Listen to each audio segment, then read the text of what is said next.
Here we are again, mate. Back with the NRRRL podcast wrap. All right, here we go. I'm late, by the way, everyone. Sorry for the lateness. Surprise, surprise. Les was here early. I had other... I was actually, to be honest, I'm going to give you... I'm already in trouble, and now you're late again, making me getting in trouble again. First and foremost, welcome all podcast followers. We are live again. We are live every week now. I'm lucky to be alive, but we are live. So I'm not making an excuse up tonight, but there is a reason.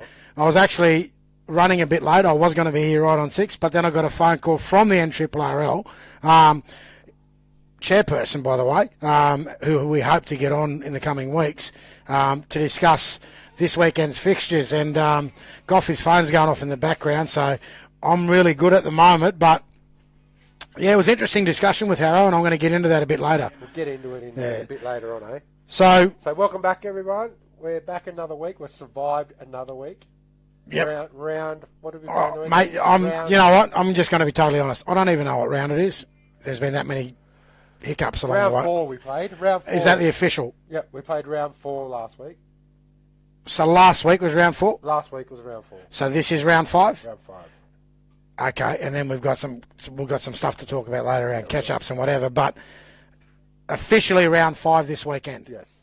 For some clubs, and we're going to get to that as well. All right, let's go. Let's kick it off. Okay, let's kick it off. I want, you know what I want to start with tonight? What? I actually want to start with the tip and comp. Because you gave it to me when I walked in the door. So we do around the grounds. And no. Yeah. And then we'll get to the tipping comp points update after we go around the grounds on who beat who. I was actually hoping to get there early because I just wanted to alleviate the pain. No, it's okay. Because the way you're smiling at me at the moment, I think I didn't go very well on the weekend. Let's get into it. So okay, let's kick it off. Around the grounds. Boom. We're doing it. Here we go. Around the ground. Let's go. What's happened last week? Mate, we're going to kick off Marsh Brothers versus Tweed Coast Raiders. I got that wrong. You got that wrong. And I got that right. By the way, we're not talking about the tip and comp. We're talking not yet. So Brothers 20 defeated Tweed Coast 10.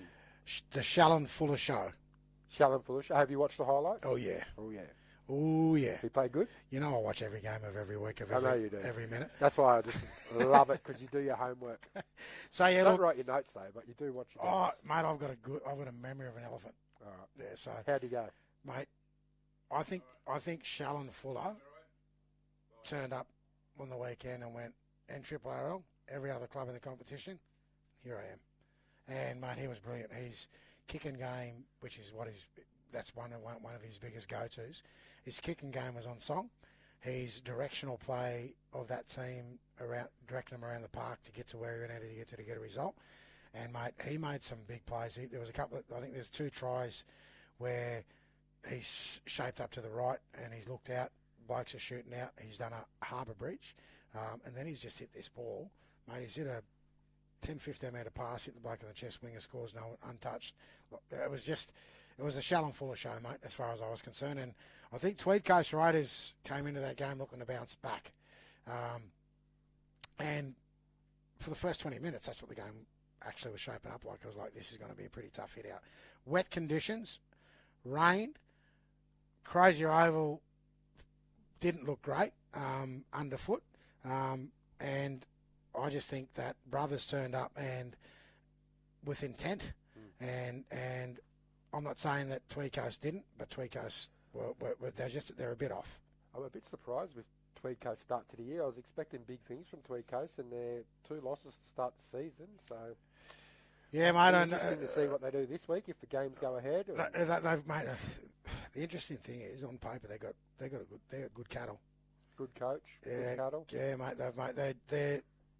I'm surprised as well, but you know what? It's only early in the season. It is round 5. Yep. They've only played 2 games, so they've still got some games at hand. Good win, Brothers. Well done. Brothers are off and rolling. Our next game, Balambal Jets up against the Moolumbar Mustangs. The Balambal Jets won 36-6. I'm hearing from a very reliable source in Balambal that the young fella. I don't divulge my contacts. Okay. But from a very reliable source, proudly sponsored by Ginger beer, that is. That was probably the Bilambil of old that played. They literally, it was probably, well, it's definitely, it was their best game of the season, but the way they constructed themselves and, as I said, my inside info basically said they looked like they were on the money. And who impressed you? Did you see any highlights? I actually only watched the mini game. Yep. On that one. Again, it was the grounds. Every ground in the competition is soaked, so underfoot's not great. But mate, they were good through the middle. Yeah, forward pack. They challenged Moorlambar through the middle, and said, "Come on, let's go for it." And Moorlambar, credit to them, they competed for that first half. But mate. Well, a lot of talk's been about the Moorlambar side so far, hasn't it? But yet, you know, a couple of teams have managed to get over top of them. Byron Bay, week one. Yeah, Byron are good though. Byron are good. They got over top of them week one, and Bilambil. Yeah, mate. And as I said, people were worrying about how's Bilambil going to go. No Ollie Regan, no Jack Durham. But yeah, and then mate, they've had. They're not just the only two players that have departed the Bilambil nest. They've lost about, I think, potentially they've lost about 4, maybe 5 players out of last year, the last couple of years' team. So is it just young boys that's coming through from the 18s? Because the 18s team was pretty successful. Credit to Bilambil, and I think that's the key. They've invested into their youth. They've stayed true and tried to their local club, and the growth from underneath, and it's paying dividends. Good win there to the Bilambil side. Let's move on to the next game. We have Coogin Hornets against the Ballina Seagulls, and the Ballina Seagulls come away with a 28-14 victory. Revenge from last year. Yeah. Oh, mate, I can tell you from the minute they played, from the start of that game right through to the last try, Ballina said, "This is us. We're here." And I'll tell you, well, that was the biggest thing for me. The biggest thing for Ballina is they didn't just win the game; they stamped themselves again in the competition and said, "We're not going anywhere." Where a lot of people have written them off. Yeah, they've lost a couple of players. They've had retirements. They've had players leave. Again, numbers are not, don't really tell a story. They've had 4 or 5 blokes that aren't there from last year, and they go out and they do an absolute job on Coogin at Coogin. And Coogin, mate, to be totally honest, they look heavy. Not as in heavy blokes, but they just look heavy. I'm not quite sure what's going on up at the Coogin Hornet, but whatever's going on up there, it doesn't look good. I'm not going, and I want the Coogin, podcasters who love us. I'm not writing us off. Put it that way. I'm just saying that it just doesn't look. It doesn't look good. Spot or 6th spot. Yep. So similar start to last year too. So you can't write them off, but see how they go. They look a bit heavy. We'll see how they go, eh? Our next game is the Kyogle Turkeys versus the Mullumbimby Giants. The Mullumbimby Giants come away with a 24-14 win, and we both got this wrong. Yep. I'm just going to say this. Very competitive for 40 minutes. Are you talking about Kyogle? The game was very competitive for 40 minutes, and both teams are try for try. But for some reason, I don't know what it is with Mullumbimby, and it doesn't matter who they play against. They play 80 minutes, and they can pull off some of the most unexpected wins that you would never give them an opportunity. Not that we wrote them off on the weekend against Kyogle, but Kyogle were good round one. And I thought Kyogle would have had a better showing of themselves, but mate, Mullumbimby, mate, they're the goods. Yeah, I reckon look out for Mullumbimby. They might be a smoky. Shout out there to Willie Hammond Jr. He's up there as well. Shout out to Willie Hammond Jr. Yeah, he's up there. He's up there. He's the man. Yeah, he's the man. Don't worry about that. He'll be telling them too. Good footballer, young Willie. He is a good footballer, but he definitely will be telling them, "I'm the man." Trust me. All right, good win there to Mullum. And then we move on to our next game: Byron Bay versus the Northern United Dirrawongs. Northern what? Northern United Dirrawongs. You finally spotted it out properly. Okay, there you go. Byron Bay come away 27-22 victors. Game of two halves. Yep. Game of two halves. For the simple fact that I look at what our performance, I think our first half performance, anyone in the competition could have and should have beat us on the weekend, based on 40 minutes of error-ridden mistakes from us. We made 8 unforced errors, not penalties, unforced errors in our own half in the first half. The penalty count wasn't that bad. Both teams were pretty good, pretty even in the penalty count. We did give some crucial penalties away, 2 or 3. I think it was only like 2 or 3 penalties in that first half, but we gave a couple away when they were coming off their line, which we could have sustained some pressure on them at that point. But, mate, credit to Byron Bay, they're good. They're going to be thereabouts, aren't they? They're leading the competition too, by the way, so they're at the top of the table. So no Brett Kelly on the weekend too? No, Brett's got an Achilles issue at the moment. I had a good talk to Brett, and he was disappointed that he didn't play, but sensible and smart move by Brett because he goes out and he does a rupture in that Achilles. He's gone for the season, yeah. So, mate, they had about 3 or 4 out on the weekend when we played them, so I don't know whether our boys got a bit cocky from that. But I can guarantee you, if it ever, 3 minutes to go, it was 22-23. 22-23. So, it was a very close game. Our second 40 minutes was we were way better in the second 40. We executed all the things we talked about and the things we wanted to fix at halftime. And credit to the boys, the response and the reaction, I think, was probably the most positive thing coaching-wise. But overall, I'm not going to take any credit away from Byron Bay, mate. They deserve the win. They played really well. Todd's doing a great job up there with them structurally and the way they're playing the game. And, mate, they've got the little nugget on the sideline making the changes. So I'll tell you what, though. There was a fun banter between you and him? Well, me and Mickey had this bit of, funnily enough, no. Huh. Me and Mickey had this yarn before the game. We were going, now listen, you like banter as much as I do, and he does. Mickey loves a bit of banter.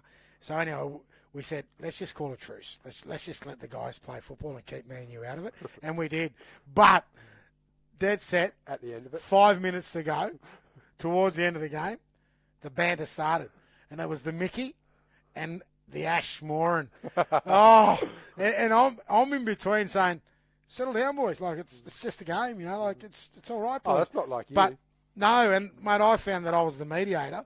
But, mate, it was the funniest 5 minutes of my life because I wasn't engaged in it, but the Mickey and Ash were going for it, and it was funny. But all the coaches out there in all the clubs, just so you all know, coaching's tough, coaching's hard, and you got to be focused.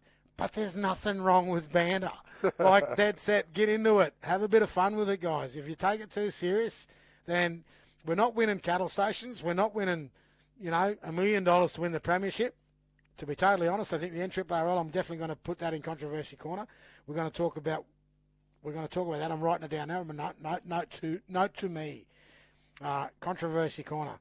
What do we win if we win? All right. There you go. All right, good win there to Byron Bay. Yeah, well done, Byron. We'll move on to our last game of the round, which was the Evans Head Bombers up against the Lower Clarence Magpies, and the Bombers run away with 36-12 victory. Very, very good game of footy by Evans Head. Yep. 15 minutes into the game. 15 minutes into the game. Lower looked to me like they're light on numbers from last year. They're not the same team. No, definitely not the same team. Definitely not the same team. You've got. They started well. I'll give them credit. They were competitive in the first 15. Did I see Grant Brown in the 6 on the weekend? Was he playing 5'8"? Mate, you might have seen something that I didn't. I thought I've seen him wearing a 6. Maybe not. Could have been wearing. Jeez, that'd be interesting. Brownie in a 6. He was playing though, wasn't he? I'm sure he played the week before. But I know he's not wearing a 6, but I know someone that plays like he's wearing a 6. Duggo plays front row, he plays lock, and he plays 6 with a number 10 on his back. But he does them all really well. So, I think the only thing for me is I get a bit worried when Duggo sort of goes to those plays that style of footy because it takes away from what he's good at. Did you watch this one? Yeah, I did. Who stood out from the Bombers? Mate, I think Roy Bell's definitely steered the ship really well. Michael Roberts was good. Mate, I keep rating this kid, the centre, Tobin, Torben. Torben. You know who you are, Torb. He's going really well, mate. He's been really good. They're down on troops in their forward pack, but the guys that are coming in... Now, did you find out what's happening with Kyle Kennedy? Bicep. Okay. Yeah. He's got a... Bicep injury? Yeah. So, he's had surgery? Yeah, so there's a bit of... I don't think that's season ending for both him and his brother, but they both have had surgery and... Out for a few weeks. Yeah, they could be out for a few weeks. And this weekend would have been interesting because they would have been not playing this weekend, but, there's a game they've got to catch up now, and they may be back for that, which is you want everyone to be at their full strength when they're playing each other. You don't want anyone at under strength. So, so there's a bit of injury there, but I'll tell you what, they've got the next man up attitude. So the next man up's doing the job. Their forward pack was really good. Just overall, mate, I think they just played a good, and then can't walk away from the 9. Matty Tooley. He's a good little footballer. I'll tell you what, he's got the right name because he's putting the tools to work. He's out there. He's doing his job, mate. He's dangerous through the middle. He defends. He's only a little bloke, but he defends his ass off. But overall, mate, Tooley was good. I didn't see Zach Roberts and I didn't see Shillo, so I'm not quite sure what's going on with them. No Zach Roberts and no Shillo. Yeah. All right, let's have a look at the tipping comp, eh? Oh, well, you're the only one that's worried about it. So, Marsh Brothers versus Tweed Coast. I'm not worried I was the only one that got that right. I'm not worried about the tipping comp. I'm not playing. Valambo versus Mooloolaba. I'm not playing tipping comp anymore. I was the only one that got that right. Coogin versus Ballina. We both got that right. Kyogle versus Mullum. Both wrong. Byron versus Northern. We didn't do. Goff went Northern, but he was wrong. Yeah, but he's not playing. Yeah. Bombers versus Lower. We both got that. So the tipping comp sits at 6-3, the Big Fox. Okay, so there you go. Gingy, I will say this. We are in round 5. 6-3. God. Okay, so we are in round 5, but realistically we're in round 3. Yes. So what are you trying to say? You're gonna be able to catch up? I'll come home with this. I'll come home. Don't worry about that. I'm not letting you get away with this sort of stuff. So we'll definitely be coming back. No worries. All right. We'll see what happens. Yeah, we'll see what happens. And update on the NRRRL from that week. Yeah, Evans Head 26 defeated Northern 18. Yeah, apparently it was a pretty tight game for a long time. I didn't go to the game. I did have a look at the mini game. Mate, it was really tight. That game, they were going hell for leather, hammer for tong, and mate, credit to Evans Head, they got away with the win. Well, if the games go ahead again this week, they're on again this weekend, so we'll get to that later. Yeah, we'll get to that later. All right, mate, should we move into round 5? Let's do it. Move straight into round 5? Straight into round 5. Northern versus Evans. We're not going to tip this, but so Northern's going to play Evans. All right. Northern v Evans? Yeah, Northern v Evans this way. Well, that's the predicted game. We are going to say this. I'm just going to, before we go into the round, this is weather permitting, guys. Yep. We do know that we've got the weather bomb hitting this weekend, and I think there's been some games. So we're going to tip, but some games might be affected by the weather. I don't tip against Northern. No, we're not tipping Northern games. Goffey, Northern versus Evans? Northern. You just go Northern too. Byron Bay versus Ballina. I'm going to say the Bay in an upset. And that's at Ballina. Well, it isn't. Yeah, it is. Yep. So you're going to Byron? I'm going Bay in an upset. You think it's going to be an upset? I'm going the Bay as well. I like the look of the Bay. Tweed Coast versus Kyogle. Oh, this is going to be a tough one. They both need to win. I'm going Tweed Coast. I thought I'd get in before you because you think I'd change my tips whenever you do. I'm going Kyogle. You're going Kyogle? Where's it at? It is at Tweed Coast. Still going Kyogle. Mate, Mullumbimby versus Coogin. I'm going to say Mullum. I'm going to say Coogin. Okay, I've gone Mullumbimby. Marsh Brothers versus... Oh, we're not going to tip this one, but Marsh Brothers play Tweed Seagulls. Well, that's only reserve grade. And then Casino versus Belamble at Casino. Belamble. I'm sticking with you, and I'm going Belamble too. This could. Look, I'm not writing you off, Cougars. I'll be honest with you. I'm not writing you off. You're doing really well. You're at the top of the table. But this will be your biggest test. So far. Yep, this season. Yep. So that's it. Tips are in. Round 5 done. Yep. NRRRL this weekend. Casino versus Belamble. Yeah, mate, I'm going to tip this one. I'm going to say Belamble. This is not going to go in our tip and comp, but we'll tip anyway. Yep, I'm going to go Belamble. Belamble have got a very strong women's team. Really good, There's six ladies up there that have played rep footy this year as well. So I'm definitely going to sway that way. Yeah, I'm with you. And then the rematch, Northern versus Evans. Northern, 100%. I'm going to go Northern. Full strength side. They only had 12 players on the weekend when they played down there, and it was a tight game. So that tells you the story. With a full strength side, mate, and I can give you a bit of an insight into. There's been some coaching changes within the Northern women's team as well. So I think the new coach coming in has a very good team to mould. Not that the previous coach didn't. So we've got the previous coach, John Jarrett, is stepping down from the coaching roles within the women's game. Mm-hmm. He's going to focus on himself and focus on his game playing this year with Northern in first grade. And there will be a new coach appointed to the women's tackle team, which isn't me, Leslie. I know you're looking at me, but it's definitely not me. Definitely not you. No. Word's been floating around that you were taking it on. No, mate, I can't do two jobs. No. So me and you were about to have a very stern conversation. No, mate. It's definitely not me, but I can guarantee the guy that's going to be doing the job will definitely be up for it. He's got good experience, and he's been gifted. Goff wants the job. He's been gifted a very handy team, and it's definitely not Mark Goff. Trust me. So anyway. So that's the NRRRL for this weekend, mate, and now I'm going to hand it over to you. Yeah, so what we want to get into now is the controversy corner. So he loves the controversy corner. There's a couple of things that we want to talk about tonight in controversy corner. It's becoming frustrating. I'm hoping the NRRRL can step in and make some sense of what's going on. But I also hope the NRRRL can assist and support clubs to be able to make better decisions. We will never have influence on councils, but the controversy corner topic tonight is washouts. Again. So because it's looking like another weekend of washouts. Mate, this has been the most disruptive season since the floods. But here's the thing: during the floods, we still got footy on.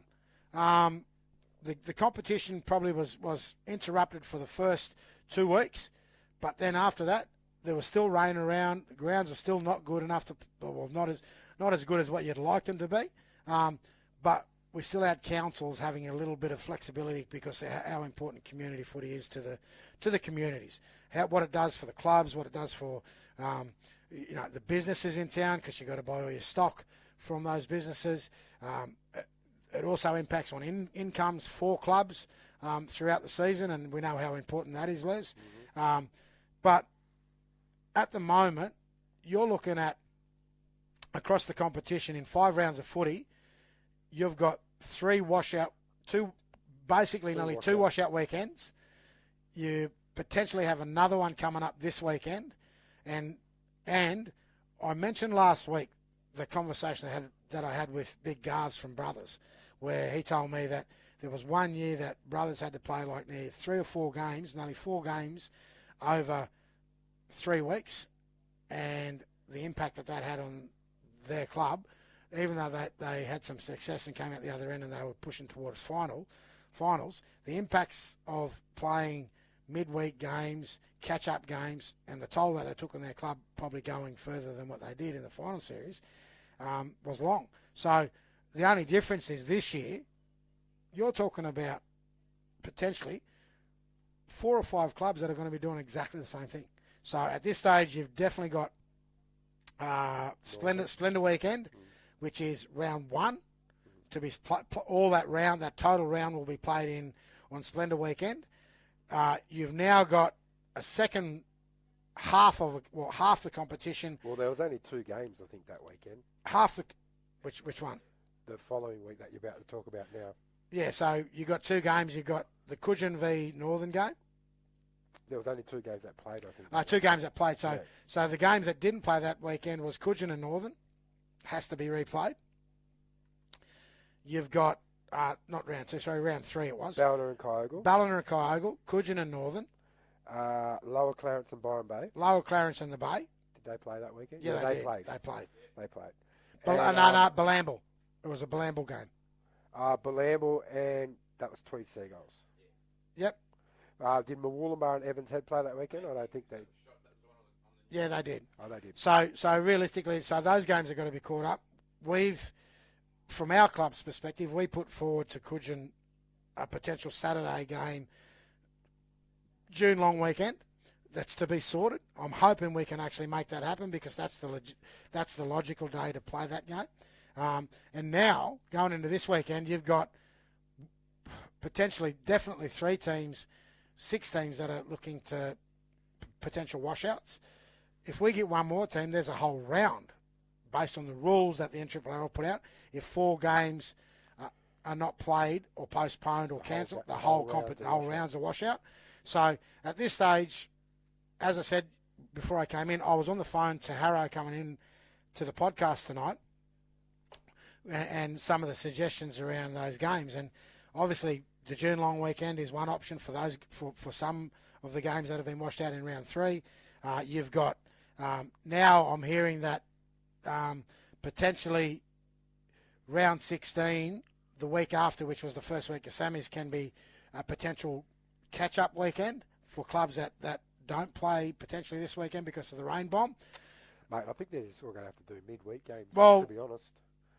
I think that between you and me, I know Harrow put that to me tonight, and the only thing I've got, so if you've only got 2, so at the moment, potentially 6 clubs that don't play, and then they've got to play that catch-up round the weekend after round 16. My concern is if you're going into a final series the week after, and if you're one of those teams that would have potentially had a weekend off because you're finishing the top 2, that's not a very, you've worked your butt off all year to get to the top 2, to get the weekend off and 2 bites at the cherry. But you're going to play the catch-up game the weekend after round 16. Not fair. So for me, I think bring back midweek football. Wednesday night, freezing cold at night. Wednesday nights, lights on, Crozier Oval, get it on. I'm reaching out now through the podcast. If someone from Evans Heads can ring me tonight, Chris Binge, 0434 415 652 from Evans. Ring me. Let's do it. Let's get it on Wednesday night. Let's get it on next Wednesday night. Evans Bombers. That's podcast. Northern. Yeah, well, we can do the podcast, we can do the podcast at the footy. Live at the footy. We can do it at 5 o'clock leading into the games. What about that, Golfmeister? Well, 5:15 because you're 15 minutes late all the time. 4. We go 4:30. We can do the podcast at 4:30. Jump straight out of the podcast. You can do the commentary for the Bombers Northern game with our, I think, I don't know, maybe you and Dwayne. But I've got a job to do. I'm reaching out to Evans Head. If the games are called off this weekend, let's make it happen on Wednesday night. Midweek game. Bring back Amco Cup. Remember that? Oh, you're too young. We know you're watching. So, bring up the gingy. The controversy in this is this. Financially, clubs are... Financially... You got me. Financially, clubs are struggling. Struggling because you've got to have income, and income is playing football week in, week out, hosting home games, keeping your local businesses busy as well because you're buying stock from those local businesses. You got to pay the bills. Clubs have got council fees. I'm hoping the council can have some sensibility in some of this as well because Ballina is in the same situation as what we are here at Brothers and Northern with council-run fields. I'm hearing that Evans Head Bombers ground is definitely not playable.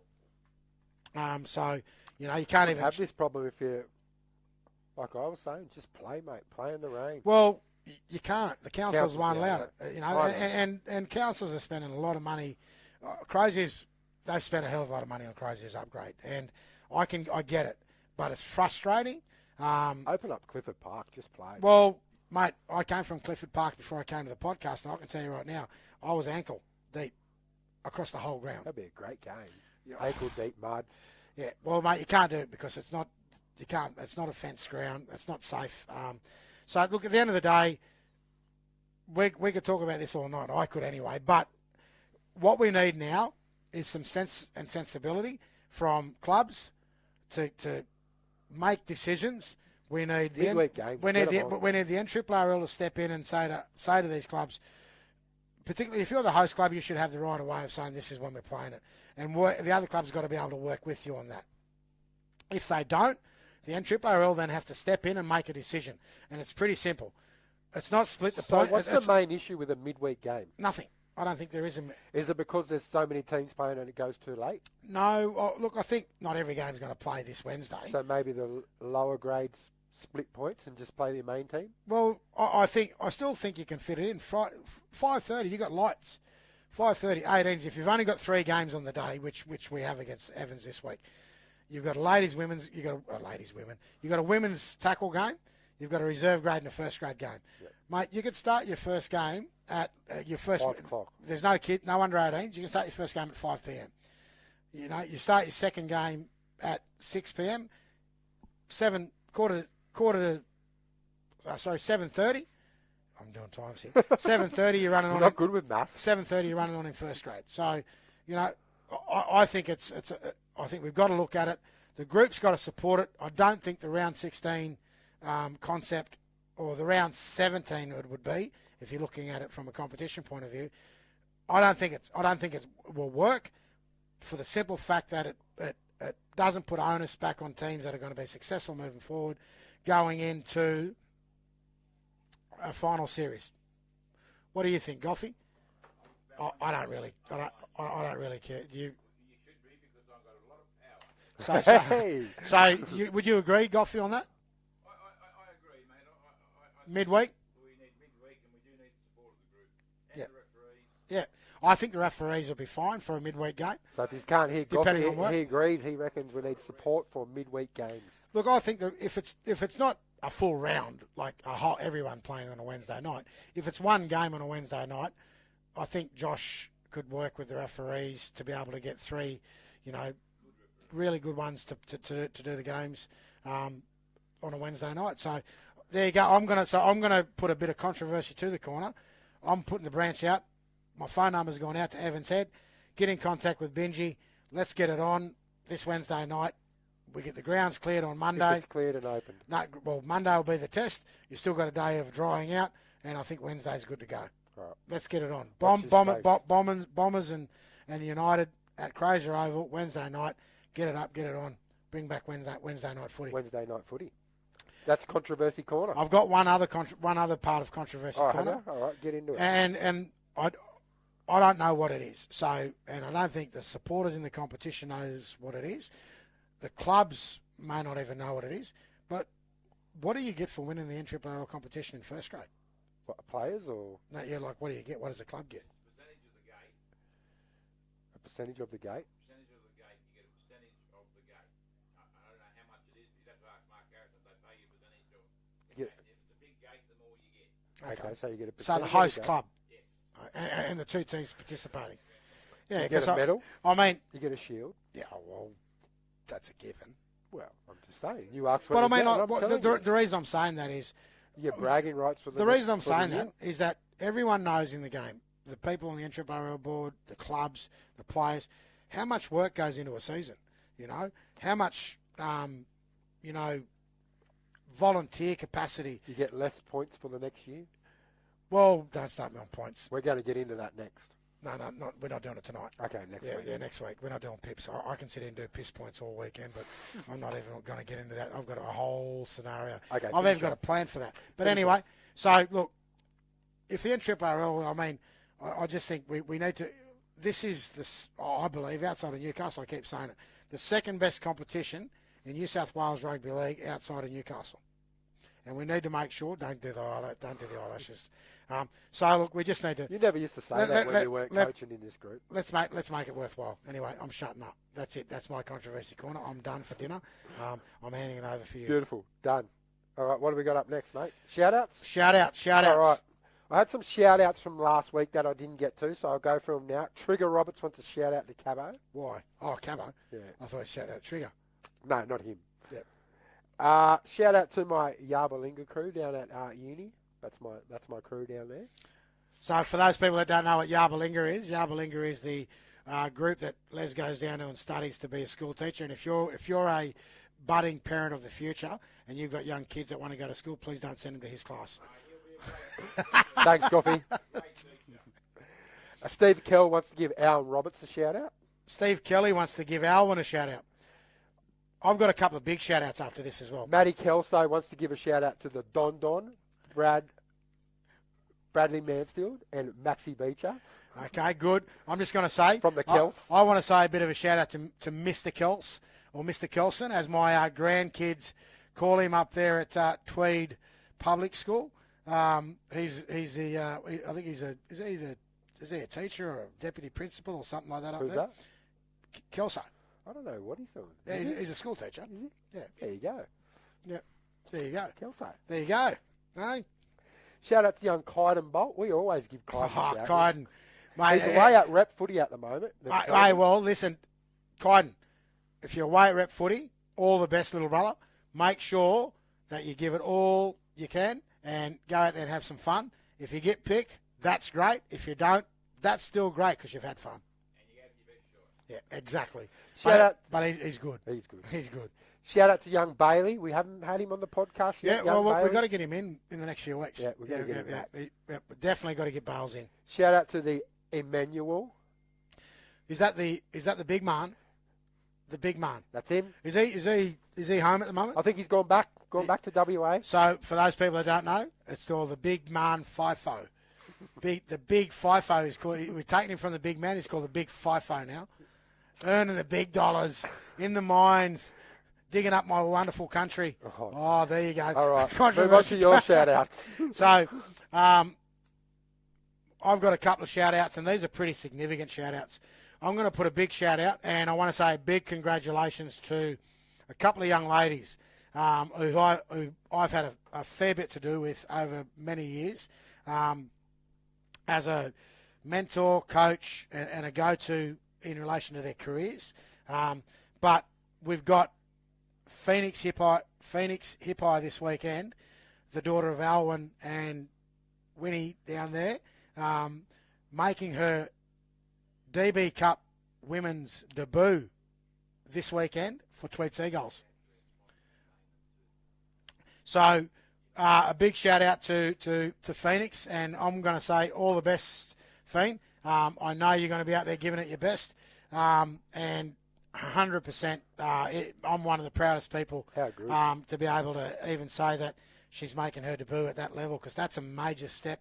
She played under 19s, under 18s, I think, or under 19s, whatever they call it, this year, and she's now stepped up and been identified as a talent within the Titan system, and she makes her debut this week, and I think she could be joined by a cousin of hers in Savannah Roberts. Also making now two northern girls. They've forged their way through the northern league tag space and then into the ladies tackle last year, and now both forging careers in the NRLW. And I'm hearing that, and I'll make the announcement, and I'm pretty sure that I'm correct in this one, so it won't come back and bite me, but the Titans have actually signed Savannah Roberts-Hickling for 3 years. Wow. She could potentially play NRLW in 2020, in 2024. How good. No, in 2024. How good. From what I'm hearing, yeah. And I'll guarantee you, she'll be followed by Phoenix. So, congratulations.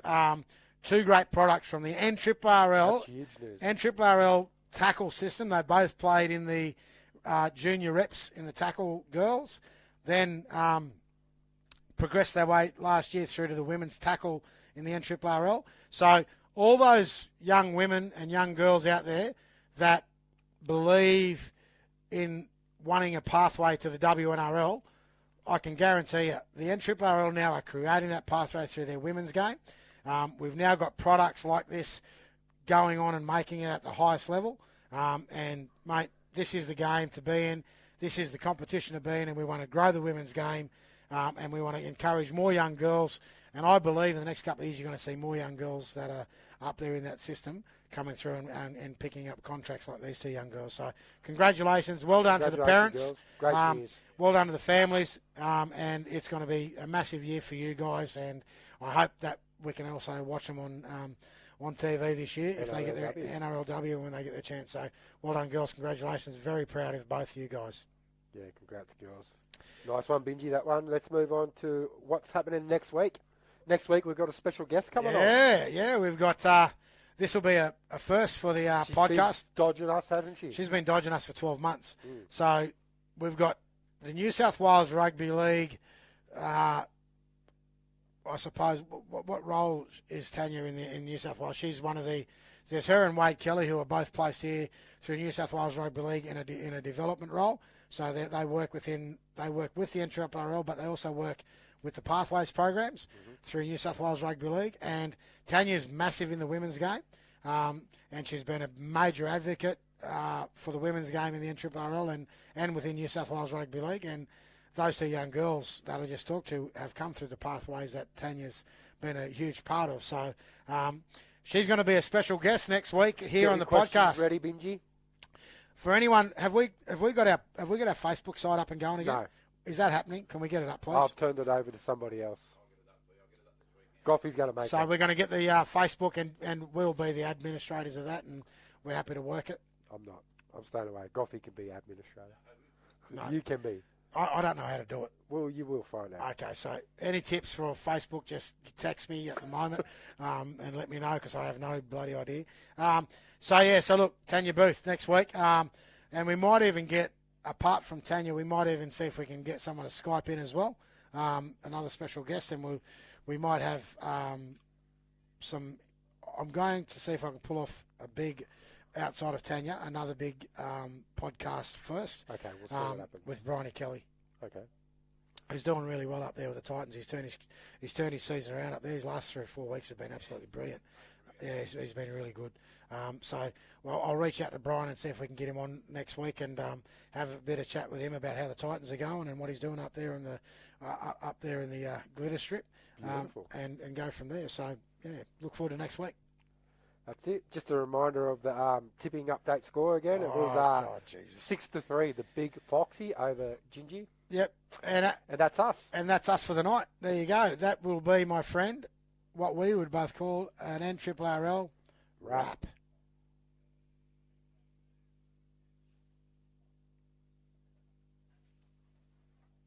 I can't hold it that long, Goffy. Goffy's giving us the shh. I can't hold it that long. Anyway.